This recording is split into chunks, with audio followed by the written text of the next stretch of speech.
Welcome to Shravan Sankalp academy. So ఈరోజు మనము 2018లో జేఏఓలో ఇచ్చిన క్వశ్చన్ పేపర్ యొక్క ఆన్సర్స్ని డిస్కస్ చేద్దాం నార్మల్గా. సో 2018 జేఏఓలో ఈ అకౌంట్స్ పేపర్ సంబంధించిన క్వశ్చన్స్ డిస్కస్ చేద్దాం. It's booklet number. So okay, first questions. So ఇచ్చిన క్వశ్చన్ పేపర్ని నేను టెక్స్ట్లా కన్వర్ట్ చేసి ఎక్స్ప్లెయిన్ చేస్తున్నాను with answers. So checks deposited but not at collected by the bank effect. So checks deposit చేసాము, కాకపోతే bank ఇంకా కలెక్ట్ చేసుకోలేదు. సో మనం చెక్ డిపాజిట్కి పంపించాము. సో ఒకటి. సో ఆప్షన్స్ ఏమంటున్నాడు, credit side of the bank effect ఏది ఎఫెక్ట్ అవుతుంది అంటున్నాడు. సో ఎఫెక్ట్ ఏమవుతుంది అని అంటే, ఒకటి credit side of the cash book, credit side of the passbook, debit side of the cash book, debit side of the passbook. So options ఏంటిది? For example, so దీన్ని ఎలా సాల్వ్ చేయాలంటే ఒక ఎగ్జాంపుల్ తీసుకోవాలి. So this is the cash book and this is the passbook. So cash book అంటే మనం cash book maintain చేస్తున్నాము, మన బుక్స్లో బ్యాంకు సంబంధించిన డీటెయిల్స్. పాస్బుక్ అంటే బ్యాంక్లో వచ్చే bank statement passbook. For example మనకు మన బుక్స్ ప్రకారం 10,000 ఉండాలి. సో తర్వాత బ్యాంక్లో కూడా బ్యాలెన్స్ ఫర్ ఎగ్జాంపుల్ 10,000 ఉండాలి. సో 10,000 ఉందనుకున్నాం. సో ఇక్కడ ఏమైంది, చెక్స్ డిపాజిటెడ్. సో మనకు ఒక చెక్ వచ్చింది, దాన్ని బ్యాంక్లో డిపాజిట్ చేసాము. అప్పుడు ఏంటిది, bank account attach to cash. So మన బ్యాంక్ అకౌంట్, మన బ్యాంక్లో మనం డిపాజిట్ చేస్తున్నాము. ఎంత? 10,000 రూపీస్ డిపాజిట్ చేస్తున్నాము. ఫర్ ఎగ్జాంపుల్ 5,000 రూపీస్ చెక్ మనం డిపాజిట్ చేసాము. సో మనము డిపాజిట్ చేయగానే మన బుక్స్లో ఎంట్రీ రాసుకుంటాము, మన బుక్స్లో రాసుకుంటాం 5,000 రూపీస్. కానీ పాస్బుక్ ఇంకా అంటే బ్యాంక్ ఇంకా కలెక్ట్ చేసుకోలేదు, ఆ చెక్ ఇంకా కలెక్ట్ చేసుకోలేదు, అంటే ఇంకా ఎన్కాష్మెంట్ అవ్వలేదు ఆ చెక్. సో ఎఫెక్ట్ ఏమవుతుంది, సో ఆల్రెడీ మనం చెక్ డిపాజిట్ చేసాం కాబట్టి క్యాష్ బుక్లో ఆల్రెడీ ఎంట్రీ పోస్ట్ అయింది కాబట్టి ఇట్స్ ఓకే. సో ఇక్కడ ఎఫెక్ట్ ఏమైంది, చెక్ క్లియర్ కాగానే పాస్బుక్లో క్రెడిట్ బ్యాలెన్స్ అనేది 5,000 రూపీస్ యాడ్ అవుతుంది. సో ఆన్సర్ ఏంటిది, credit side of the passbook, option B. అంటే ఒకసారి చెక్ క్లియర్ కాగానే పాస్బుక్లో క్రెడిట్ సైడ్ రిఫ్లెక్ట్ అవుతుంది. సో ఎఫెక్ట్ ఏమవుతుంది, credit side of the passbook. So ఏంటి, so when the cheque is deposited it is immediately recorded in the debit side of the cash book. మనం cheque deposit పంపేయగానే మనం వెంటనే మన బుక్లో రాసుకుంటాము. But the bank records it only after the collection or clearance. So bank left clear అవుతుంది. So మనం cheque deposit చేసిన తర్వాత బ్యాంక్ కలెక్ట్ చేసుకొని అది ప్రాసెసింగ్ పంపిస్తే maybe some times 1 or 2 days time పట్టచ్చు. సో అక్కడ క్రియేట్ అవుతుంది. So until the bank collected the entry remains missing in the credit side of the passbook. So అంటే క్రెడిట్ సైడ్ ఎంట్రీ ఇంకా పడలేదు, so అది పడుతుంది అన్నమాట. So the effect is the credit side of the passbook.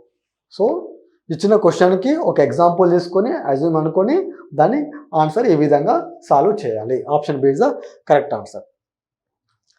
So second question, a wrong credit of 3,000 was made in the passbook of Mr. Ramana, whose cash book shows an overdraft of rupees 15,000. What is the effect? So ఇది కూడా ఒక bank reconciliation statement నుండి అడిగిన question. So ఏమన్నారు, a wrong credit 3,000. So wrong credit 3,000 పాస్బుక్లో పడింది అన్నారు. So over draft ఉంది, 15,000 బ్యాలెన్స్ ఉంది. What is the effect? Option ఉంటుంది, overdraft as per cash book is more, overdraft as per cash book is less, no effect on the cash book overdraft, passbook shows higher overdraft. So ఇలా options చదివితే మనకు కొంచెం confuse అవుతాము. So దీనికి కూడా ఒక చిన్న example తీసుకున్నాము. ఫర్ ఎగ్జాంపుల్ ఇక్కడ కూడా cash book, CB cash book అంటే మనం మెయింటైన్ చేసే బుక్లో బ్యాంకుకి సంబంధించిన విషయాలు. Passbook, passbook for example overdraft అనేది, ఓవర్ డ్రాఫ్ట్ అంటే ఏంటిది, మనము బ్యాంక్ దగ్గర ఆల్రెడీ లోన్ తీసుకున్నాము కాబట్టి క్రెడిట్ బ్యాలెన్స్ ఉంటుంది 15,000. సో ఫేవరబుల్ బ్యాలెన్స్ అంటే మన దగ్గర బ్యాంక్ బ్యాలెన్స్ ఉన్నట్టు. ఓవర్ డ్రాఫ్ట్ అంటే ఏంటిది, మనం బ్యాంక్ దగ్గర నుంచి లోన్ తీసుకున్నాము, ఓడి తీసుకున్నాము. So 15,000 credit. జనరల్గా బ్యాంక్ బ్యాలెన్స్ అనే డెబిట్ ఉంటుంది, కానీ ఓవర్ డ్రాఫ్ట్ కాబట్టి క్రెడిట్ ఉంటుంది. సో మనకు క్రెడిట్ అంటే బ్యాంక్ వాళ్ళకి ఏంటిది డెబిట్. సో 15,000 ఫర్ ఎగ్జాంపుల్ ఇలా బ్యాలెన్స్ ఉండాలి. ఇక్కడ మిస్టేక్ ఏం జరిగింది ఏమంటున్నాడు, a wrong credit of 3,000 was made in the passbook of Ramana. So bank వాళ్ళు ఏం చేశారు, రాంగ్గా ఒక 3,000 క్రెడిట్ చేశారు. ఇక్కడ ఒక 3,000 అనేది క్రెడిట్ చేశారు. అప్పుడు ఏమవుతుంది, పాస్బుక్ ప్రకారము ఓడి ఎంత మిగులుతుంది, 15,000 లోను 3,000 క్రెడిట్ అయింది అంటే ఎంత 12,000. అంటే బ్యాంకులో మన లోన్ అనేది 12,000 కనబడుతుంది, కానీ మన బుక్స్ ప్రకారం లోన్ అనేది 15,000 కనబడుతుంది. ఇది కరెక్ట్, ఇది రాంగ్. సో వాళ్ళు అది చెప్తున్నారు క్వశ్చన్ ప్రకారం ఆ 3,000 అనేది wrong entry, by mistake create అయింది. సో ఇప్పుడు ఆప్షన్ చదువుదాము. ఏంటిది, over draft as per cash book is more.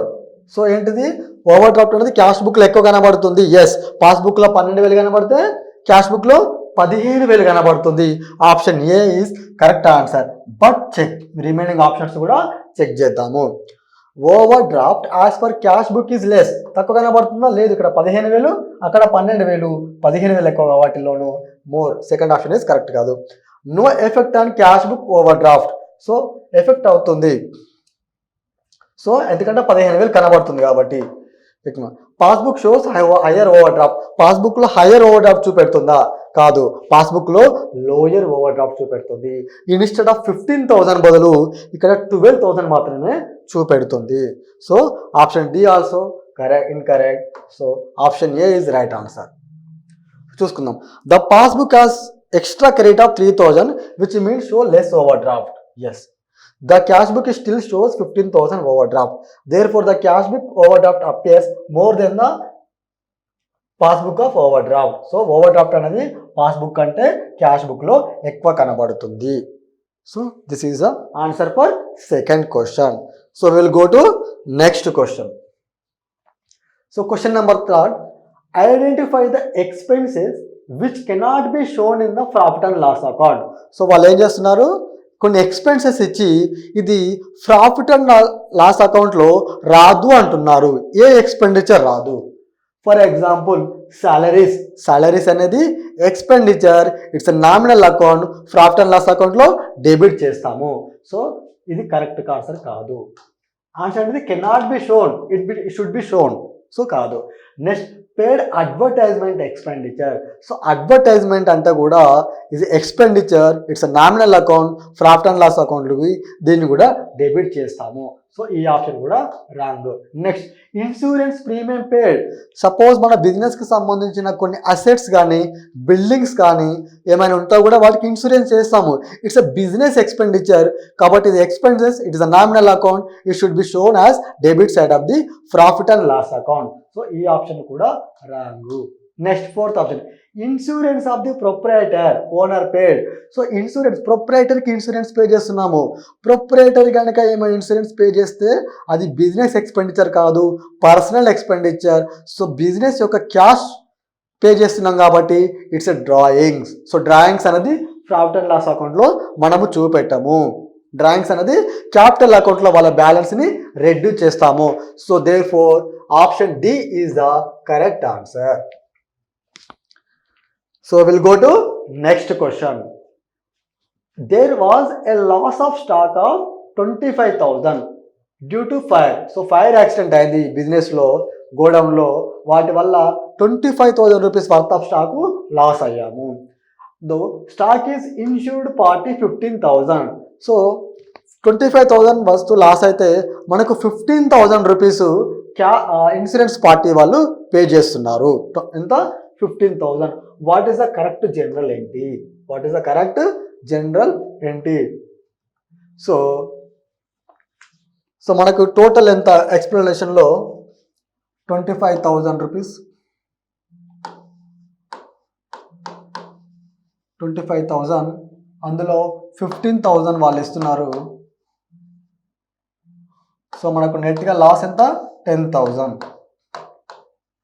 So ఇప్పుడు మనము ఎంట్రీ ఏ విధంగా పోస్ట్ చేస్తాము.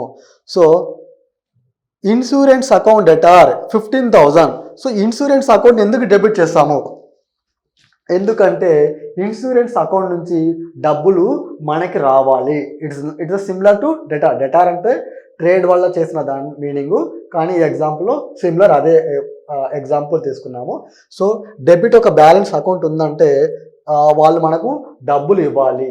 So insurance account ఎటార్, so first line is correct. ఎంత వాళ్ళు ఒప్పుకుందంత 15,000, ఇక్కడ కూడా 15,000. So it's a first entry is correct. Next second, profit and loss account ఎటార్ 10,000. So మనం ఎంత లాస్ అయ్యాము? 10,000 లాస్ అయ్యాము. It's a loss. సో కాబట్టి ప్రాఫిట్ అండ్ లాస్ అకౌంట్ ఎటార్ 10,000. సో 15 + 10 ఎంత? 25,000. So 25,000 debit entry. Credit entry also should be 25,000 to trading account. So trading అకౌంట్ని ఎందుకు క్రియేట్ చేసామంటే మనము trading account and profit and loss account కంబైన్డ్గా prepare చేస్తాము. పైన ట్రేడింగ్ అకౌంట్ ఉంటుంది, అక్కడ మనం గ్రాస్ ప్రాఫిట్ కనుక్కుంటాము. సో గ్రాస్ ప్రాఫిట్ కనుక్కునే పద్ధతిలో మనం అక్కడ opening stock plus purchase debit side వేస్తాము, credit side sales and closing stock వేస్తాము. సో ఇప్పుడు ఏమైంది? పర్చేస్లో అమౌంట్ ఉంది, కాకపోతే అది లాస్ అయ్యాము, కాబట్టి ఆ వస్తువు మనం సేల్ చేయలే కాబట్టి దాన్ని మనము క్రెడిట్ సైడ్ చూపెడతాము. సో పర్చేజ్ నుంచి లెస్ చేస్తాము. పర్చేజ్ డెబిట్ ఉంది, దాన్ని లెస్ చేస్తాము అంటే మీనింగ్ ఏంటంటే క్రెడిట్ ఎంట్రీ అన్నట్టు. సో ట్రేడింగ్ వర్త్ ఆఫ్ ఎంత? Goods 25,000. Option A is the correct answer. So will go for next options also. చూద్దాం. ఇన్సూరెన్స్ కంపెనీ అకౌంట్ డేటా 15. ఓకే, ఇది is correct. Profit and loss account 10,000 to goods account. Goods account అనేది కాదు, it's trading account. So next ఇక్కడ stock account ఇచ్చారు, stock account కాదు. Next ఇక్కడ క్రెడిట్లో profit and loss account ఇచ్చారు, ఇది కూడా కాదు. So option A is the right answer. So మనకు ఆప్షన్ ఏలో రైట్ ఆన్సర్ వచ్చినా, బిలో రైట్ ఆన్సర్ వచ్చినా ఒకసారి మళ్ళీ ఒకసారి కేర్ఫుల్గా ఆల్ ఆప్షన్స్ మనం వెరిఫై చెయ్యాలి. Next, which is the following is a false regarding the provision and reserve. Provision and reserve. అసలు ప్రొవిజన్ అంటే ఏంటిది, రిజర్వ్స్ అంటే ఏంటిది? ప్రొవిజన్స్ అంటే ఫర్ ఎగ్జాంపుల్ ఒక ఫ్యూచర్లో మన దగ్గర ఒక వస్తువు ఉంది, ఫ్యూచర్లో అది లాస్ అయ్యే అవకాశం ఉంది అంటే దానికి ఒక ప్రొవిజన్ క్రియేట్ చేస్తాము. అంటే సంథింగ్ దట్ ఎక్స్పెండిచర్ అందులో నుంచి లెస్ చేస్తాము. సో ప్రొవిజన్స్ అంటే ఏంటిది? It's nothing but A depreciation. It's a provision for bad dates. So అంటే మన డేటార్స్ ఒక 10,000 రావాలి, వాళ్ళు మేబీ 2,000 ఇవ్వకపోవచ్చు, 8,000 ఫుల్ అండ్ ఫైనల్ సెటిల్మెంట్ ఇవ్వచ్చు. సో దానికి ఒక ప్రొవిజన్ క్రియేట్ చేస్తాము. రిజర్వ్స్. సో రిజర్వ్స్ అంటే ఏంటంటే ఒక జనరల్ పర్పస్, లైక్ ఎలా అంటే ఏ పర్పస్ కోసమైనా యూజ్ చేసుకోవచ్చు. ఫర్ ఎగ్జాంపుల్ P&L అకౌంట్ ఉంది. P&L అకౌంట్లో సో టు నెట్ ప్రాఫిట్, లాస్ట్లో క్రెడిట్ నెట్ ప్రాఫిట్ అనేది ఒక 1 lakh రూపాయ వచ్చింది. సో ఈ 1 lakh రూపీస్ ఏం చేస్తామంటే ఏదైతే ప్రాఫిట్లో వస్తుందో, ప్రాఫిట్ వచ్చినా లాస్ వచ్చినా ఇది మనము క్యాపిటల్ అకౌంట్కి ట్రాన్స్ఫర్ చేస్తాము. సో అప్పుడు ఏమవుతుంది? క్యాపిటల్ అకౌంట్ బ్యాలెన్స్ పెరుగుతుంది, అంటే ఓనర్ యొక్క వాల్యూ పెరుగుతుంది. సో అప్పుడు అలా పెరగకుండా ఈ 1 lakhలోనే ఒక 30,000 రూపీస్ ఏదన్నా ఫ్యూచర్లో ఇంకేమైనా లాస్ రావచ్చు, ఆ లాస్ ఏంటనేది తెలియదు, రావచ్చు రాకపోవచ్చు. It's a general purpose. So దానికోసము ఈ ప్రాఫిట్ ఏంటంటే రిజర్వ్స్ అని చెప్పి ఒక అకౌంట్లో మెయింటైన్ చేస్తారు. అప్పుడు ఆ 1 lakh నుంచి 30,000 డెబిట్ చేసి 70,000 మాత్రమే క్యాపిటల్ అకౌంట్కి క్రెడిట్ చేస్తారు. సో క్యాపిటల్ అకౌంట్కి క్రెడిట్ చేస్తారు. So regarding provision, reserves. So ఇప్పుడు మనము ఆప్షన్స్ వెరిఫై చేద్దాము. Is a false. ఇందులో ఏది తప్పు అంటున్నారు? So provision is a charge to profit and loss account. Yes. Provision for bad debts. Provision for bad debt. So అనేంటిది మనం P&L అకౌంట్కి డెబిట్ చేస్తాము. Reserve is a appropriation of profit. So reserves అనేది appropriation of profit. So ఇది కూడా correct ఆప్షన్సే. అంటే reserves ఏం చేస్తాము? డెబిట్ చేయడం అంటే ప్రాఫిట్ రాకముందు ఆ ప్రాఫిట్ని తగ్గించడము. రిజర్వ్స్ అప్రాప్రియేషన్ అంటే ఏంటిది? ప్రాఫిట్ వచ్చిన తర్వాత ఆ ప్రాఫిట్ని డిస్ట్రిబ్యూట్ చేయడము. 1 స్పెసిఫిక్, లైక్ ఎలా అంటే ఒక రిజర్వ్స్ కోసము, second next remaining portion capital అకౌంట్కి ట్రాన్స్ఫర్ చేస్తాము. Next, reserve is a created for probable losses. So reserve is created for probable loss, అంటే ఫ్యూచర్లో వచ్చే లాసెస్ కోసము రిజర్వ్ క్రియేట్ చేస్తాము, అంటే రావచ్చు రాకపోవచ్చు. So that is also correct. So provision is created for general purpose. So provision అనేది general purpose కోసం క్రియేట్ చేయము, ఒక స్పెసిఫిక్ పర్పస్ కోసం క్రియేట్ చేస్తాము. లైక్ ప్రొవిజన్ ఫర్ డిప్రిసియేషన్, అంటే డిప్రిసియేషన్ ఒక ఫస్ట్ సెట్ ఉంది, దానికి సంబంధించిన డిప్రిసియేషన్ వాల్యూ ప్రొవిజన్ మన పిఎన్ఎల్ అకౌంట్కి డెబిట్ చేస్తాము. It's specific to fixed asset. Provision for bad dates, so it's specific to debtor balance. So provision అనేది ఒక జనరల్ పర్పస్ కాదు, it's a specific purpose. So this is the false statement. So question number 5లో wrong answer D option, అంటే wrong statement D. So this is the answer. So next question number 6. In liquidation, winding of a company, a contributory. Who is contributory? So liquidation అంటే ఏంటంటే company performance బాగాలేక liquidation, like ఏంటంటే మనము insolvent చేస్తాం. As ఇండివిజువల్గా insolvent అంటే దివాలా తీయడము, అంటే ఆ బిజినెస్ అనేది రన్ అవ్వట్లేదు, లాసెస్ అనేది కంటిన్యూస్గా పెరుగుతున్నాయి, ఇక రన్ చేయలేమన్నప్పుడు ఆ క్లోజ్ చేసే పద్ధతిలో ఫర్ ఎగ్జాంపుల్ 1 lakh రూపీస్ మనకు రావాల్సినవి ఉంటే మనం పే చేయాల్సినవి 10 lakhs రూపీస్ ఉన్నాయి. సో మనకు పే చేయాల్సిన 10 lakhs రూపీస్ ఉన్నాయి. అప్పుడు లిక్విడేషన్ కంపెనీ పెడితే ఆ ప్రాసెస్ ప్రకారము ఆ 1 lakhను ఒక స్పెసిఫిక్ పర్పస్లో, అంటే యాజ్ పర్ లా ప్రకారము ఫస్ట్ ఎవరికి పే చేయాలి, సెకండ్ ఎవరికి పే చేయాలి, థర్డ్ ఎవరికి పే చేయాలి అని చెప్పి ఆ క్రమ పద్ధతిలో వాళ్ళకు పేమెంట్ పర్సంటేజ్ ప్రకారం వెళ్తూ ఉంటుంది. సో అలా పేమెంట్ చేస్తారు. సో ఇట్స్ అ కాంట్రిబ్యూటర్ అంటే అల్టిమేట్గా లాస్ అయ్యేది ఎవరంటే షేర్ హోల్డర్. సో బిజినెస్లో ప్రాఫిట్ వచ్చినా లాస్ వచ్చినా సో లాస్ అయ్యేది first share holder. Option A is correct. So creditor debtor is not a contributory. Suppose ఏమైనా స్పెసిఫిక్గా ఇంకొద్ది అమౌంట్ కొన్ని సందర్భంలో ఆ షేర్ హోల్డర్స్ అనేది సపోజ్ ఫర్ ఎగ్జాంపుల్ కంపెనీ అంటే ఇంతకుముందు చెప్పిన ఎగ్జాంపుల్లో 1 lakh రూపీస్ క్యాష్ ఉన్నాయి, 10 lakhs పే చేయాలి, 9 lakhs పే చేయలేము. సో అదే కంపెనీ ఉంటే అంతే, ఆ 9 lakhs రూపీస్ అనేది షేర్ హోల్డర్స్ తీసుకురావాల్సిన సందర్భం లేదు, కానీ కొన్నిసార్లు షేర్ హోల్డర్ తీసుకురావాలి. సో వాళ్ళే కంట్రిబ్యూటరీ అంటాం. So shareholder is the right answer. Next, A Limited purchased the shares of B Limited by issuing its own shares as a consideration. There is no liquidation of B Limited. So B Limited is called as. So ఏమవుతుందంటే for example this is the A Limited. This is the A Limited company and this is the B Limited company. So company. So దీని share holders ఎవరంటే A, B, C. So వీళ్ళ share holders ఎవరంటే X, Y, Z. So ఇప్పుడు ఏం చేస్తుంది, a limited purchase the shares of be limited. So ఈ be limited ఎవరైతే shares ఉన్నారో సో వీళ్ళ షేర్స్ని డైరెక్ట్ ఈ కంపెనీ ఏ లిమిటెడ్ కొంటుంది. డైరెక్ట్ వీళ్ళ షేర్స్ని కొంటుంది. సో ఈ కంపెనీ యొక్క కంట్రోల్షిప్ అనేది ఏ లిమిటెడ్కి వస్తుంది. సో బిజినెస్ అనేది దేర్ ఈజ్ నో లిక్విడేషన్, అంటే బి లిమిటెడ్ బిజినెస్ ఏం క్లోజ్ అవ్వట్లేదు, బి లిమిటెడ్ రన్ చేస్తుంది. బట్ బి లిమిటెడ్లో ఎవరైతే అమౌంట్ ఇన్వెస్ట్మెంట్ చేశారో అదే షేర్ హోల్డర్ షేర్స్ పర్చేజ్ చేశారో ఆ షేర్స్ని డైరెక్ట్ ఏ లిమిటెడ్ కొంటుంది. సో ఏ లిమిటెడ్ కొన్నప్పుడు ఏం చేయాలి, క్యాష్ ఇవ్వాలి, వాళ్ళకి క్యాష్ ఇచ్చి ఈ షేర్స్ని కొనాలి. కానీ క్యాష్ ఇవ్వకుండా ఈ కంపెనీ యొక్క షేర్స్ ఇస్తుంది. ఇన్స్టెడ్ ఆఫ్ క్యాష్ బదులు షేర్స్ ఇస్తుంది. షేర్స్ ఇస్తుంది. ఇట్లా షేర్స్ ఇచ్చినప్పుడు ఒక కంపెనీ ఇంకొక కంపెనీ షేర్స్లో మోర్ దెన్ 50% ఉంటే అంటే దాని అర్థం ఏంటిది, ఈ కంపెనీ యొక్క డిసిషన్స్ పవర్ అంతా వీళ్ళ దగ్గర ఉంది. సో రేపు పొద్దున డిసిషన్ ఏం తీసుకోవాలన్నా వీళ్ళకి ఫుల్ పవర్ ఉంటుంది. సో వీళ్ళ కంట్రోల్షిప్ వస్తుంది. ఈ 450% అంటే ఏ కంపెనీ అయితే షేర్స్ ఉంటుందో ఆ కంపెనీ హోల్డింగ్ కంపెనీ అంటారు. ఏ కంపెనీ షేర్స్ అయితే కొంటారో వాళ్ళని సబ్సిడరీ కంపెనీ అంటారు. Subsidiary.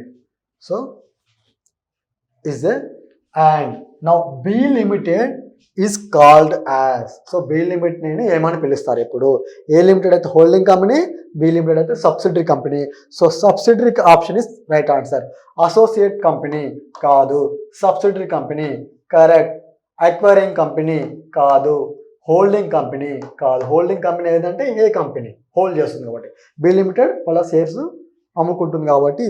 So this is the answer. So ఈ యొక్క గుర్తు సబ్సిడీకి మోర్ దెన్ 50% ఉంటే, సో ఇక్కడ కొన్నది కాబట్టి మోర్ దెన్ 50% అంటే 100% షేర్స్ ఉన్నది. సో కంట్రోల్ మొత్తం ఉంది కాబట్టి this is subsidiary company. Next question number 8. A company purchased assets worth of 3,50,000 and that to cover the liabilities 30,000. Purchase consideration was 3,35,000 payable by issuing debentures of 100 plus 10% premium. How many debentures are to be issued? So the detail explain. Suppose for example ఒక company ఉంది, A limited company. So A company limited assets వాళ్ళకు 3,50,000 ఉన్నాయి and liabilities 30,000 ఉన్నాయి. So total 3,20,000 net worth. ఈ కంపెనీని ఇంకొక company కొంటుంది, mister X అనే కంపెనీ. సో టోటల్ బిజినెస్ని తీసుకుంటుంది. ఎంతకు తీసుకుంటుంది? A company purchase asset worth 3 lakh, so 3,35,000. So ఇక్కడ 3,20,000 ఉన్నా మేబీ గుడ్ విల్ పర్పస్ ఏదో పర్పస్ వరకు ఇంకొద్ది డబ్బులు ఎక్కించి కొంటుంది. ఎంత? 3,35,000 రూపీస్కి కొంటుంది. కానీ ఇక్కడ ఏం చేశారు, క్యాష్ అనేది 3,50,000 రూపీస్ వీళ్ళకు పే చేయాలి. డైరెక్ట్ బిజినెస్ ఉంటుంది కాబట్టి ఐదర్ బిజినెస్లో క్యాష్ పే చేయొచ్చు, తర్వాత షేర్స్ ఇవ్వచ్చు. ఇంతకుముందు మనకి ఎగ్జాంపుల్లో షేర్స్ తీసుకున్నారు, ఇప్పుడు ఏమంటున్నారు, డిబెంచర్స్ తీసుకుంటున్నారు. డిబెంచర్స్ అంటే షేర్స్ అంటే ఒక కంపెనీలో షేర్స్ ఇన్వెస్ట్మెంట్ చేస్తే వాళ్ళకి మనం owners. So shareholder is the owner of the company. Debenture అంటే it's similar to is a debt, ఒక అప్పు ఇచ్చినట్టు. సో ఒక అప్పు కాగితము. సో ఇప్పుడు 3,35,000 rupees worth of debentures issue చేస్తున్నాం. 100 రూపీస్ ప్లస్ 10. సో ఎన్ని డిబెంచర్స్ ఇష్యూ చేయాలి? సో 3,35,000 ఫర్ ఎగ్జాంపుల్ ఇందులో. సో నార్మల్గా డిబెంచర్ ఒక వాల్యూ ఎంత? 100. సో ఒక 10% ప్రీమియం అంటే ఆ డిబెంచర్స్ కంపెనీ ప్రీమియం అంటే ఏంటంటే, ఫర్ ఎగ్జాంపుల్ ఒక కంపెనీ యొక్క ఫేస్ వాల్యూ 10 రూపీస్ ఉంటే మార్కెట్లో దాని వాల్యూ 30 ఉంటే 20 రూపీస్, టోటల్ 30 ఉంటే ఈ 20 రూపీస్ ఎక్స్ట్రా పే చేసేదాన్ని ప్రీమియం అంటారు. ప్రీమియం. ఫర్ ఎగ్జాంపుల్ ఇప్పుడు మీరు జనరల్గా లాస్ట్ 1-2 ఇయర్స్గా ఐపీఓ జరుగుతున్నాయి. ఇనిషియల్ పబ్లిక్ ఆఫర్లో చాలామంది షేర్స్ గురించి ఏం తెలియకపోయినా అందులో ఇన్వెస్ట్మెంట్ చేస్తున్నారు. సో ఫర్ ఎగ్జాంపుల్ దాని ఫేస్ వాల్యూ 10 ఉంటే మార్కెట్లో 100, 150 ఉంది, ఒక వేరే స్లాట్స్ ప్రీమియంతో ఇష్యూ చేసి కొంటున్నారు. సో 20ని ప్రీమియం అంటారు. సో ఇక్కడ 10% ప్రీమియం అంటే ఎంత? 10 రూపీస్. సో 110 రూపీస్ అవుతుంది. సో ఒక్కొక్క డిబెంచర్ వాల్యూ 110 రూపీస్. సో ఎంత? 3,35,000. 3,35,000 by 110. సో అప్పుడు ఎంత అవుతుంది అంటే 0 కట్టు మ్యాథ్స్ పర్ఫెక్ట్ తీసుకుంటే 11 లెక్కలు చూస్తే 11 లెక్క 11 ముళ్ళ 33 0 30 ఇక్కడ 4,5,5,45. సో 3045.45. సో 45. సో అంటే ఎంత? 3,445 షేర్స్ అంటే ఇస్తే వాళ్ళకు 3,35,000 మ్యాచ్ అవుతుంది. కానీ ఇక్కడ ఫ్రాక్షన్స్ ఉన్నాయి. So A fraction of share అనేది, ఫ్రాక్షన్ ఆఫ్ డిబెంచర్ అనేది ఉండదు. ఇట్స్ అ ఫుల్ షేర్ ఉంటుంది. సో కాబట్టి ఇంతవరకు డిబెంచర్స్ ఇష్యూ చేస్తారు, ఇంత పోర్షన్ క్యాష్ ఇస్తారు ఫ్రాక్షన్స్కి. సో 110 into 0.4 అంటే 50 రూపీస్ వస్తుంది. ఆప్షన్ చూద్దాము. అంటే 3,045 shares plus 50 rupees. This is sorry debentures 50 rupees cash. So first option 3,045.45 debentures. కానీ కరెక్టే, కానీ 0.45 డిబెంచర్స్ అనేది ఇవ్వరు. సో కొంత పోర్షన్ క్యాష్ ఉంటుంది. So option is incorrect. So 3,045 debentures 59 cash. Actually మనకి 50 వస్తుంది. ఈ ఆప్షన్ కూడా రాంగ్. 3,048 డిబెంచర్స్. సో ఎక్కువ అవుతుంది వాల్యూ. 3,045 డిబెంచర్స్ ఇంకా ఎక్కువ అవుతుంది. సో కాబట్టి ఇందులో ఏ ఆప్షన్ కూడా కరెక్ట్ కాదు. కానీ the nearest answer fraction calculation ప్రకారం చేసుకుంటే ఇది మ్యాచ్ అవుతుంది. 3,045 షేర్స్ ఇన్స్టెడ్ ఆఫ్ 50 బదులు 59. మేబీ టైపోగ్రాఫికల్ ఎర్రర్ కావచ్చు. So option B is the most relevant answer. So option A B is the most relevant answer. Next so account type ఏంటిది, classification ఏంటిది, match of the following. So మనం match చేయాలి. For example reserve for discount on creditor. So ఇక్కడ debit side అవుదాము. Reserve for discount, trade marks, salaries outstanding, machinery account, Mohan's account. Classifications ఏంటిది, representative personal account, natural personal account, tangible real account, intangible real account, nominal account. So ఆ account దేని కింద classification అవుతుంది, దాన్ని match చేయాలి. For example first reserve for discount on creditor. So ఇది అనేది ఏంటిది, nominal account. So first option nominal account. So reserve for discount is the nominal account, it's a income. So it's a reserve, ఎందుకు nominal account. Next second trademark అనేది intangible real account.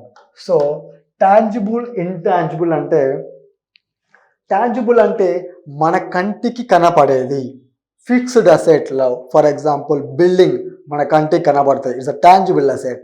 Furniture it's a tangible. కానీ ఒక trade mark, for example ఒక company యొక్క trade mark ఉంటుంది, it's invisible, it's a good will. ఒక for example టీసీఎస్కి మార్కెట్లో మంచి గుడ్ విల్ ఉంది, అది మనకు కనబడదు, కళ్ళతో కనబడదు, just it's the feeling, that is intangible, it's a fixed asset.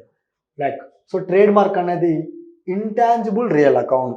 So trademarks it's a intangible real, it's intellectual assets. Next salaries outstanding అనేది రిప్రజెంటేటివ్ పర్సనల్ అకౌంట్. ఎందుకు representative personal account? So salary outstanding అంటే మనం ఒక month salary pay చేయలేదంటే ఏంటిది, మనం ఎంప్లాయీస్కి బాకీ ఉన్నాము, it's a liability, it's a liability. So ఒక గుర్తుపెట్టుకోండి, all liabilities are personal accounts,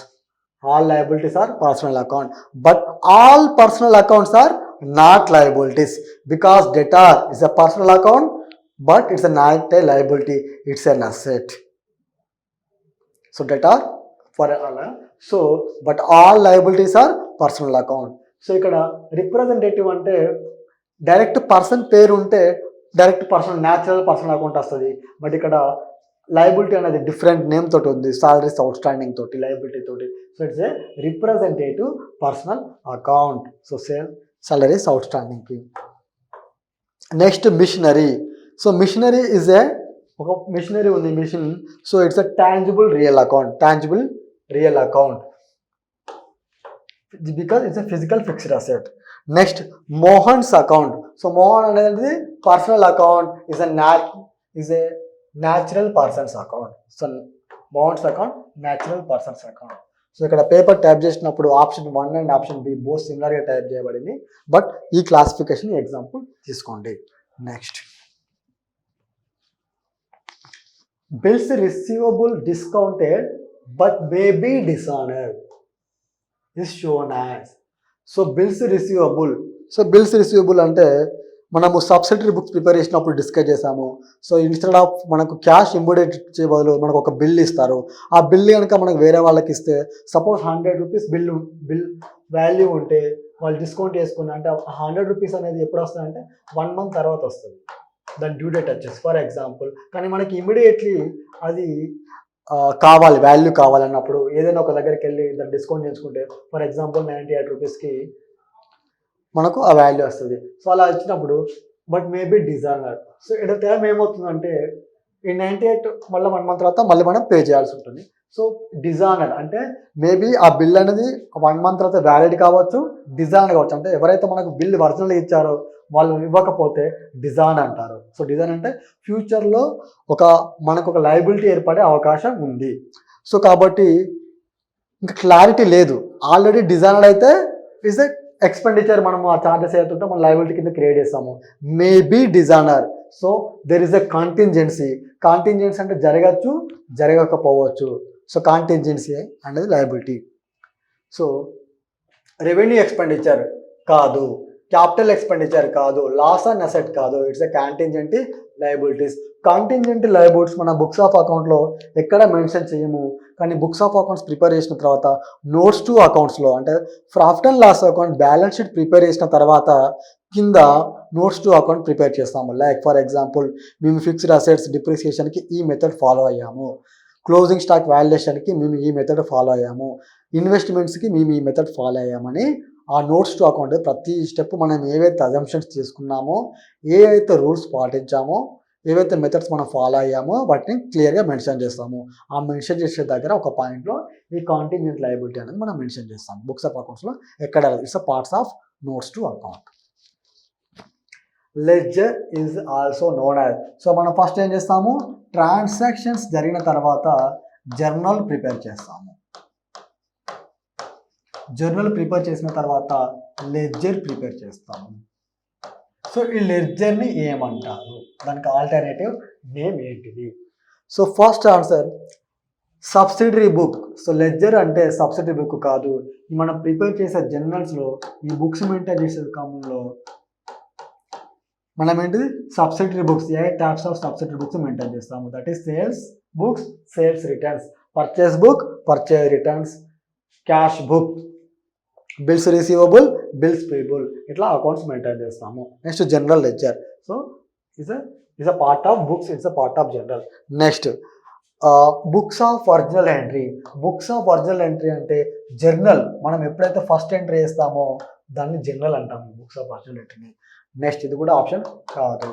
book of analytical record, this is the correct answer. Books of first entry, first entry మనం ఎక్కడ చేస్తాము, జర్నల్లో చేస్తాము. So option C is the right answer. So books of analytical record. Why it is analytical record? మనము ledger prepare చేసినప్పుడు debit side ఆ అకౌంట్కి సంబంధించిన సేల్స్ ఫర్ ఎగ్జాంపుల్ ఉంటే క్యాష్ సేల్స్ ఏంటిది, క్రెడిట్ సేల్స్ ఏంటిది, రిటర్న్స్ ఏంటనేది ఒకటే అకౌంట్లో మనం చూడగలుగుతాము ఇమీడియట్లీగా. సో ఇట్స్ అందుకోసము the books of analytical records అంటాము. Next question number 12. Goods worth of 15,000 taken by the proprietor for personal use should be debited. So goods అనేది తీసుకెళ్లారు, మన పర్చేస్ ఫర్ ఎగ్జాంపుల్ క్యాష్ తీసుకెళ్తే ఏం చేస్తాము, బిజినెస్ ఓనర్ అప్పుడు drawings account debtor అని proprietor తీసుకెళ్ళాడు, drawings account debtor to cash. So but ఇక్కడ ఈ కేసులో ఏం తీసుకెళ్ళాడు, గూడ్స్ తీసుకెళ్ళాడు. గూడ్స్ తీసుకెళ్ళినా కూడా డెబిట్ ఎంట్రీ అనేది same, drawings account debtor to purchase account. So purchase ఎందుకు, పర్చేజ్ ఆల్రెడీ డెబిట్ చేసాము, బిజినెస్ ఎక్స్పెండిచర్లో రాసాము, కానీ ఆ గూడ్స్ మన దగ్గర లేదు, ఓనర్ తీసుకెళ్ళాడు. అంటే పర్చేజ్ నుంచి లెస్ చేయాలి, డ్రాయింగ్కి డెబిట్ చేయాలి. సో డ్రాయింగ్స్ అనేది డెబిట్ వస్తుంది. సో క్వశ్చన్ అనేది debited to it's drawings account. Capital account కాదు, అంటే క్యాపిటల్ అకౌంట్కి క్రెడిట్ చేస్తాం, క్యాపిటల్ అకౌంట్లోనే డెబిట్ చేస్తే దాని కూడా డ్రాయింగ్స్ అకౌంట్. సేల్స్ కాదు, గూడ్స్ కాదు. So option B is the correct answer.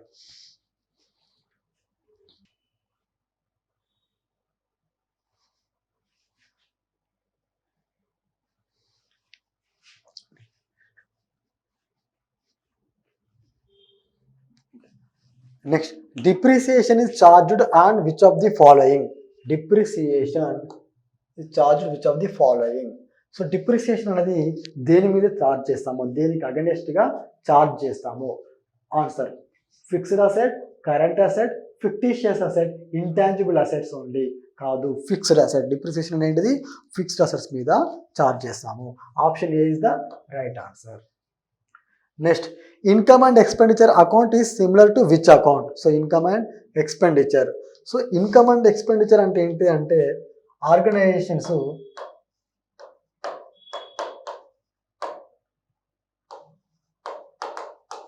రెండు రకాలుగా ఉంటాయి. Profit oriented, service oriented,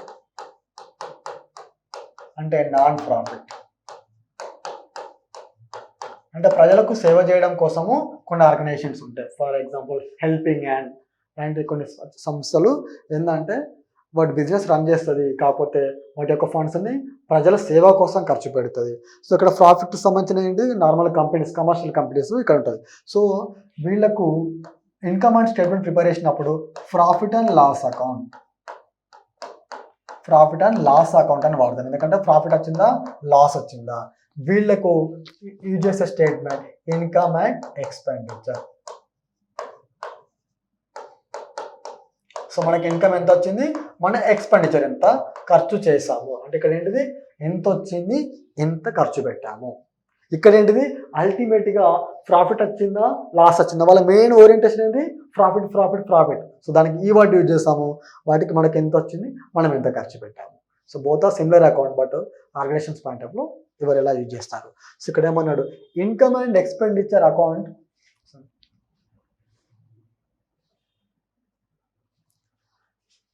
so income and expenditure account is similar to which account. So trading account కాదు, profit and loss account yes, balance sheet కాదు, receipts and payments కాదు. So profit and loss account option B is the correct answer. Next, in the absence of any specific agreement between partners, interest and capital is allowed. So interest and capital, so ఇద్దరు partnership A and B ఇద్దరు కలిసి ఒక partnership ఏర్పరచుకుని ఇద్దరు కలిసి ముందుకు వచ్చి ఒక ఏబి అనే పార్ట్నర్షిప్ని ఏర్పాటు చేశారు అండ్ బిజినెస్ రన్ చేస్తారు. కానీ వాళ్ళ పార్ట్నర్షిప్ అగ్రిమెంట్లో ఇంట్రెస్ట్కు సంబంధించిన లైక్ ఇంట్రెస్ట్ ఎంత పే చేయాలంటే వాళ్ళు క్యాపిటల్ కంట్రిబ్యూట్ చేస్తారు కదా, ఆ కంట్రిబ్యూషన్ మీద ఇంట్రెస్ట్ ఎంత పే చేయాలి అని వాళ్ళు ఎలాంటి నోట్ చేసుకోలేదు, అగ్రిమెంట్లో ఏం మెన్షన్ చేయలేదు.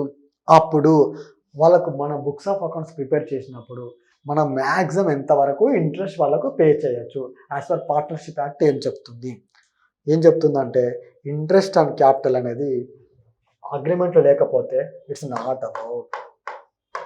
సో పార్ట్నర్షిప్ అగ్రిమెంట్లో ఉంటే మాత్రమే ఆ క్యాపిటల్ని ఆ ఇంట్రెస్ట్ పే చేయాలి, పార్ట్నర్షిప్ అగ్రిమెంట్ లేకపోతే పే చేయకూడదు. So option D is the right answer, not allowed.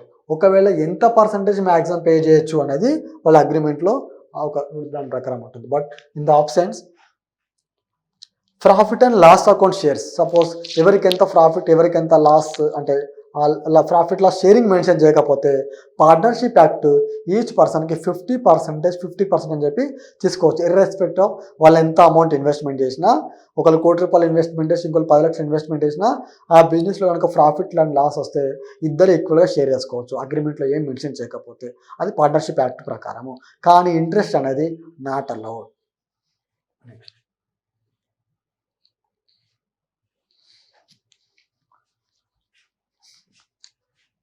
So ఒక మధ్యలో so A and B are the partners sharing profits in the ratio of 3:2. C is admitted as a 1/5 share. Then the new ratio between A and B would be. For example, A and B ratio 3:2 ఉంది అంటే 3/5 and 2/5 జనరల్గా. So 5 rupees వస్తే 3 rupees ఏ పంచుకోవాలి, B 2 rupees పంచుకోవాలి, 3:2. C admitted as per 1/5 share. Suppose ఇప్పుడు C అనేది 1/5 షేర్కి allot అయింది సి. సో సికి 1/5 అయితే రిమైనింగ్ ఇక్కడ న్యూ ప్రాఫిట్ షేరింగ్ రేషియో అప్పుడు ఏబికి ఎంత అవుతుంది 4:5 అవుతుంది. 4:5 అవుతుంది. ఆ 4:5ని ఈ 4:5ని వీళ్ళు మళ్ళీ 3:2 రేషియోలో పంచుకోవాలి. ఆ 4/5 షేర్ని వీళ్ళ వరల్డ్ రేషియో ప్రకారం 3:2 పంచుకోవాలి. సో అప్పుడు so total share 1, C share 1.5, remaining share A and B 4/5. So A new share, so 3/5 into 4/5, so 12/25. Like ఎలా అంటే 3/5 ఇంటూ 4/5. సో అప్పుడు ఎంత అవుతుంది 3 9 12, 5 5 25. ఇది ఎవరిది ఏది అవుతుంది. సో బిది ఎంత అవుతుంది, సో 2/5 ఇంటూ ఈ 4/5 షేర్ రేషియోలో 4 2 8 25. So what is 12/25, 8/25. సో ఈ కట్ అయితే సో 4 ముళ్ళ సో 12:8. సో 12:8 ఆప్షన్స్ ఉందా చెక్ చేద్దాం డైరెక్ట్. 12:8.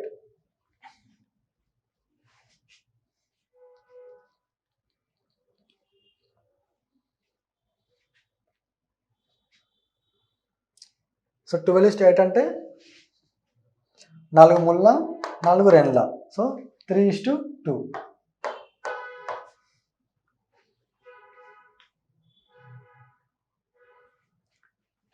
సార్ ఆర్ ఎగ్జాంపుల్ 12:8:5 ఇలా కూడా మనం చేసుకోవచ్చు.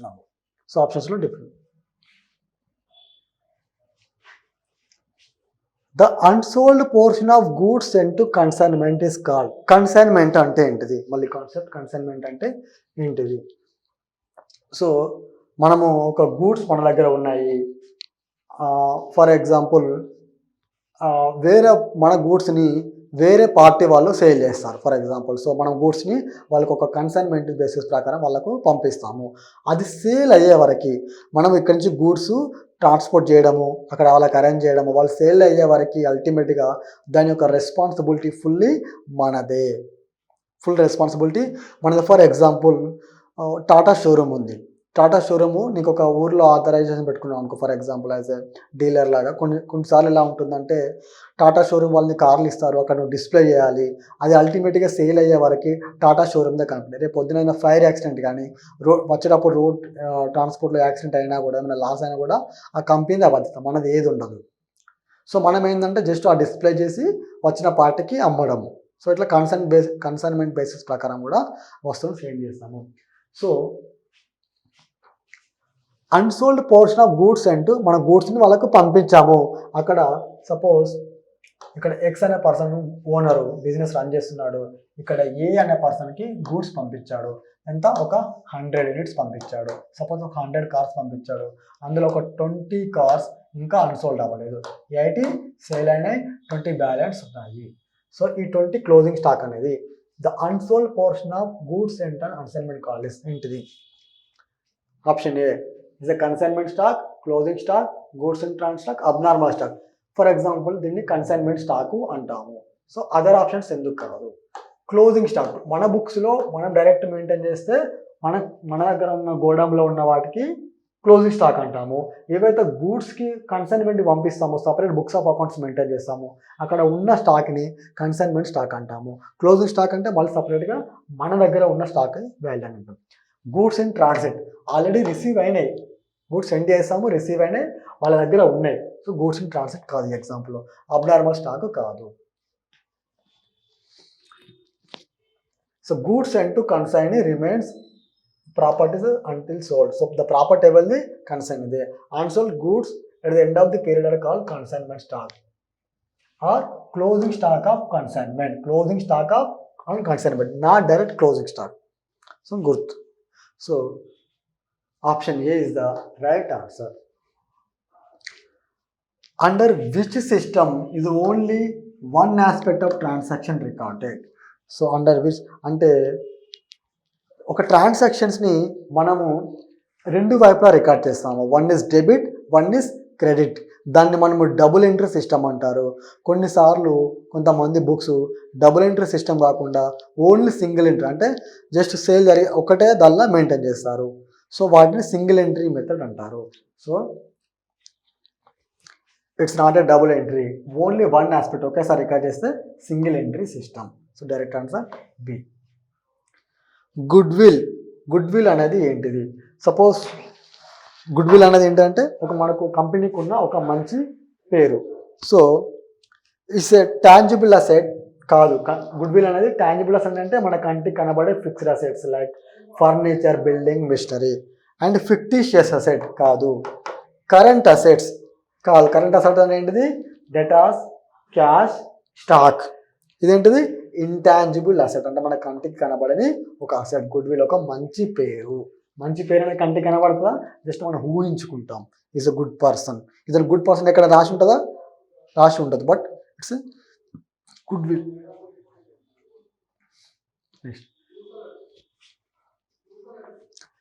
The amount brought by a partner at the time of joining a partnership firm to the compensate old partner is called. So ఏమంటున్నాడు అంటే, for example ఇక్కడ ఏ, B అని ఇద్దరు పర్సన్స్ కలిసి ఒక పార్ట్నర్షిప్ ఏర్పరచుకొని, ఏబి అన్న పార్ట్నర్షిప్ ఏర్పరచుకొని ఒక బిజినెస్ స్టార్ట్ చేస్తున్నారు. For example gold business start చేస్తున్నారు.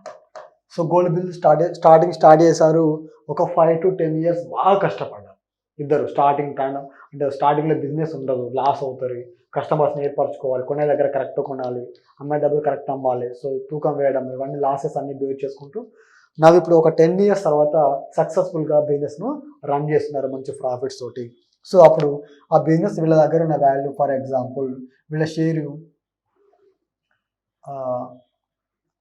ఒక 100 crores ఆఫ్ వర్త్ అనుకున్నాం ఫర్ ఎగ్జాంపుల్ టోటల్.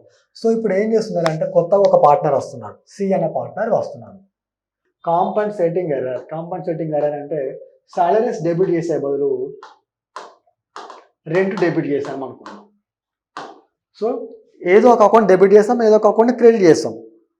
సో అప్పుడు కూడా ట్రయల్ బ్యాలెన్స్ అనేది మ్యాచ్ అవుతుంది, even though wrong. So error of commission, posting wrong amount of one side. So debit క్రెడిట్లో ఉంటే ఒక ఎగ్జాంపుల్, ఒక సైడు ఇక్కడ 500 వేసాం, క్రెడిట్ సైడు 600 వేసాం. అప్పుడు ట్రయల్ బ్యాలెన్స్ ప్రిపేర్ అయ్యేటప్పుడు ఈ 100 రూపీస్ ఎర్రర్ చూపెడుతుంది. అసలు మొత్తానికి వేయకుండా ఏం చూపెట్టదు. ఫస్ట్ క్వశ్చన్ కాంపన్సేటింగ్, ఒక అకౌంట్లో బదులు ఇంకో అకౌంట్లో వేసినా correct side, debit credit correct side అయితే చూపెట్టదు. కానీ ఎర్రర్ ఆఫ్ కమిషన్ అంటే posting wrong amount on one side. So ఇప్పుడు ట్రయల్ బ్యాలెన్స్ అనేది ఒకవైపు ఎక్కువ చూపిస్తుంది, ఒకవైపు తక్కువ చూపిస్తుంది. నెక్స్ట్ ఎర్రర్ ఆఫ్ ప్రిన్సిపల్ అంటే మ్యాచ్ అవుతుంది అయినా కూడా. సో ఒక మనం ఫాలో అయ్యే మెథడ్ని తప్పు చేయడం వల్ల అది అవుతుంది. బట్ ఎర్రర్ ఆఫ్ కమిషన్ అనేది దీనివల్ల ట్రయల్ బ్యాలెన్స్ అనేది ఎఫెక్ట్ అవుతుంది. Which of the following is created the partners capital account. So partners capital అకౌంట్కి ఏది క్రియేట్ చేస్తాం అంటే క్యాపిటల్ అకౌంట్ ఉంది, పార్ట్నర్స్ క్యాపిటల్ అకౌంట్. జనరల్గా ఇది క్రెడిట్ బ్యాలెన్స్ ఉంటుంది partners capital account. Suppose 1 lakh rupees. So వాటికి ఏం చేస్తాము, డ్రాయింగ్స్ అని ఏం చేస్తాము, డెబిట్ చేస్తాము. సపోజ్ ఒక 10,000 తీసుకున్నాడు, సో డెబిట్ చేస్తాము అంటే వాళ్ళ బ్యాలెన్స్ 90,000 అవుతుంది. ఇక్కడ ఏమన్నాడు క్రెడిట్ ఏం చేస్తాము, ఇంట్రెస్ట్ ఆన్ డ్రాయింగ్స్. సపోజ్ 10,000 తీసుకున్న వాళ్ళు ఇంట్రెస్ట్ పేయాలి కదా, ఇంకొక 2,000 తగ్గిస్తాం వాళ్ళ క్యాపిటల్ నుంచి. సో ఇది కూడా కరెక్ట్ కాదు, దాన్ని డెబిట్ చేస్తున్నాం. షేర్ ఆఫ్ ప్రాఫిట్ అంటే ఏంటిది, ప్రాఫిట్ వచ్చింది వాళ్ళ క్రియేట్ చేస్తాం. సపోజ్ ఒక 50,000 ప్రాఫిట్ వచ్చింది, సో వాళ్ళ అకౌంట్ క్రియేట్ చేస్తాం. At the end P&L account prepare చేసిన తర్వాత ప్రాఫిట్ వచ్చిన లాస్ వచ్చిన క్యాపిటల్ యొక్క క్రెడిట్ అకౌంట్కి క్యాపిటల్ క్రెడిట్ చేస్తాం. ఒక లాస్ వస్తే డెబిట్ చేస్తాము. ఇక్కడ షేర్ ఆఫ్ ప్రాఫిట్ అన్నాడు, సో క్రెడిట్ చేస్తాం. అదే లాస్ వస్తే డెబిట్ చేస్తాం. Salary pay to partner, salary payment చేస్తే అది సాలరీస్ అకౌంట్లో ఇస్తాము, పార్ట్నర్స్ అకౌంట్లో. సో క్యాపిటల్ అకౌంట్కి వేయము. So option C is the correct answer. Which asset is not recorded in the balance. ఇది ఒక అసెట్, బట్ అది మనము రికార్డు చెయ్యము. ఏం అసెట్, గుడ్ విల్ పర్చేజ్ అంటే ఫర్ ఎగ్జాంపుల్ TCS కంపెనీ ఉంది. So Tata limited is the main company, Tata limited. So TCS అనేది new company. Last question, TCS is the company. So వీళ్ళు దీని మీనింగ్ టాటా కన్సల్టెన్సీ సర్వీస్, కొత్తగా స్టార్ట్ చేశారు అనుకుందాం. స్టార్ట్ చేసినప్పుడు ఇక్కడ టాటా అనే పేరు ఉపయోగించుకోవడం వల్లనే ఈ TCS అనేది అంత వాల్యూ వచ్చింది. సో అప్పుడు వీళ్ళు ఏం చేస్తారంటే వీళ్ళకి ఆ పదం యూజ్ చేసుకున్నందుకు, టాటా అనే పేరు యూజ్ చేసుకున్నందుకు every year crores of rupees ఈ టాటా లిమిటెడ్ మెయిన్ కంపెనీకి పే చేస్తారు. So that is called good will purchase. So good will purchase అని మనం ఎక్స్ట్రా అమౌంట్ పే చేస్తాం కాబట్టి ఇది ఇక్కడ P&L అకౌంట్లో చూపిస్తాం. TCS బుక్స్ ఆఫ్ అకౌంట్లో ఎంత అమౌంట్ పే చేసిన టాటాకి చూపిస్తాము. So not recorded. So first option కాదు. పేటెంట్స్ అంటే ఫర్ ఎగ్జాంపుల్ ఈ TCSలో అలాగే ఇంకో కంపెనీ జియో ఉంది. సో టాటా వాళ్ళు ఫర్ ఎగ్జాంపుల్ మార్కెట్లో ఉన్నారు, టాటా డోకామో, జియో వాళ్ళు కూడా టెలిఫోన్ మార్కెట్లో ఉన్నారు. జియో వాళ్ళు ఒక కొత్త ఫీచర్ కనుక్కొని వాటిని పేటెంట్ దక్కించుకున్నారు. సో అంటే ఆ ప్రాసెస్ని, ఆ మెథడ్ని, దాన్ని ఓన్లీ జియో వాళ్ళు మాత్రమే యూజ్ చేయాలి. మనం యూజ్ చేస్తే కాపీ రైట్స్ కింద కేసు వేస్తారు. అలాంటప్పుడు మనం లీగల్గా యూజ్ చేయడం కోసము మనం కొంత అమౌంట్ జియోకి పే చేస్తాము. So this is patent right. So patent మనకు కూడా రావడానికి పే చేస్తాము. సో ఇది ఒక లైసెన్స్ అగ్రిమెంట్ లాంటిది. సో అది కూడా మనం రికార్డ్ చేస్తాము ఎంత పే చేసినా. Option be also incorrect. Internally generated good will. Internally generated good will అంటే టీసీఎస్లో ఇంటర్నల్గా జనరేట్ అయిన గుడ్ విల్ అంటే ఒక బ్రాండ్ క్రియేట్ అయింది, ఓన్ తనకు తానుగా ఓన్ క్రియేట్ అయింది, అప్పుడేం రికార్డ్ చేయము. వేరే దగ్గర నుంచి కొంటే, ఎందుకంటే క్యాష్ బయటకు వెళ్తుంది, డబుల్ ఎంట్రీ కాబట్టి ఒక డెబిట్ వేస్తే ఇంకోటి క్రెడిట్ చేయాలి. కానీ ఇక్కడ ఏమి క్రెడిట్ అవ్వట్లేదు, ఏమి డెబిట్ అవ్వట్లేదు. సో మన ఫైనాన్షియల్ ట్రాన్సాక్షన్ అనేది జరగలేదు, జస్ట్ బ్రాండ్ క్రియేట్ అయింది ఓన్గా. సో ఇంటర్నల్గా జనరేట్ అయ్యే బ్రాండ్ని మనం ఎక్కడ రికార్డ్ చేయము. ఒకవేళ ఆ బ్రాండ్ని అమ్ముకుంటే, ఫర్ ఎగ్జాంపుల్ టాటా లిమిటెడ్కి ఇంటర్నల్గా బ్రాండ్ జనరేట్ అయింది కానీ అది రికార్డ్ చేయదు, కానీ ఆ బ్రాండ్ని అమ్ముకుంటుంది, టీసీఎస్కి అమ్మింది నా పేరు యూజ్ చేసుకో అని చెప్పి, అప్పుడు ఇక్కడ రికార్డ్ చేస్తాము, ఇక్కడ రికార్డ్ చేస్తాము. ఎందుకు అమ్ముకున్నారు, సేల్, ఒక ట్రాన్సాక్షన్ అయింది, ఒక క్యాష్ ఫ్లో అనేది ఇన్ఫ్లో ఆర్ అవుట్ఫ్లో ఉంది, బట్ ఇక్కడ ఇంటర్నల్గా జనరేట్ అయ్యేది వరకు ఏమీ లేదు. Next land and building. Land and building అనేది మనం బ్యాలెన్స్ షీట్లో చూపిస్తాము. So option D is the right answers. సో ఈ విధంగా మనము క్వశ్చన్స్ ప్రాక్టీస్ చేయాలి. సో మనకు తెలిసిన అన్ని ఆన్సర్స్, మనకు ఫస్ట్ ఏ ఆప్షన్లో ఆన్సర్ కరెక్ట్ వచ్చినా కూడా ఏబిసిడి అన్ని ఆప్షన్ చదువుకోవాలి. కొన్నిసార్లు the most A is the right answer but D is the most right answer కావచ్చు. సో ఆ టైంలో డి అనేది కరెక్ట్ అవుతుంది. మనకు తెలిసిన ఆన్సర్ని కూడా మనం ఒక మార్కుని కోల్పోయే అవకాశం ఉంది. ప్లస్ మనకు అకౌంట్స్లో ఏదైనా క్వశ్చన్ ఇచ్చినప్పుడు దాని ఆన్సర్ డైరెక్ట్ క్వశ్చన్ అర్థం కాకపోవచ్చు. మనం ఏం చేయాలంటే ఆ క్వశ్చన్ని ఒక ఎగ్జాంపుల్తో తీసుకోవాలి, ఒక ఎగ్జాంపుల్ ఇమేజ్ చేసుకొని, సో ఇది సో అండ్ సో ఇమాజిన్ చేసుకుంటే అప్పుడు మనకు ఆ క్వశ్చన్ ఫుల్ క్లారిటీగా అర్థమవుతుంది. Okay, thank you.